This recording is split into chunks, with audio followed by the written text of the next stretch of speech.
അസ്തമിക്കുന്ന സൂര്യനെ നോക്കിയിട്ട് ഒരിക്കലും ഇബ്നു മസ്ഊദ് റളിയല്ലാഹു അൻഹു ഇരുന്ന് കരയാണ്. ആ സന്ദർഭത്തിൽ ആ സഹാബിൻ്റെ കരച്ചിൽ കണ്ടപ്പോൾ തൻ്റെ സുഹൃത്ത് ചോദിക്കുന്നുണ്ട്, എന്തിനാണ് സഹാബ നീ കരയുന്നത് എന്ന് ചോദിക്കുന്നുണ്ട്. ആ സന്ദർഭത്തിൽ ഇബ്നു മസ്ഊദ് റളിയല്ലാഹു അൻഹു മറുപടി കൊടുക്കുന്നത് എന്താണെന്നറിയോ? സഹാബ, ഇന്നേ ദിവസം ആ സൂര്യൻ അസ്തമിച്ചു കഴിഞ്ഞാൽ ഇന്നത്തെ ദിവസം കഴിഞ്ഞു.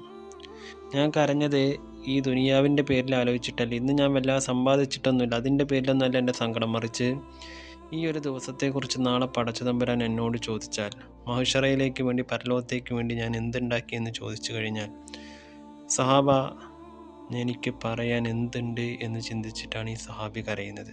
മനുഷ്യന്മാരെ, ഇതിൻ്റെ പേരൊക്കെയാണ് തഖ്വ എന്ന് പറയുന്നത്. മനസ്സിലാവുന്നുണ്ടോ?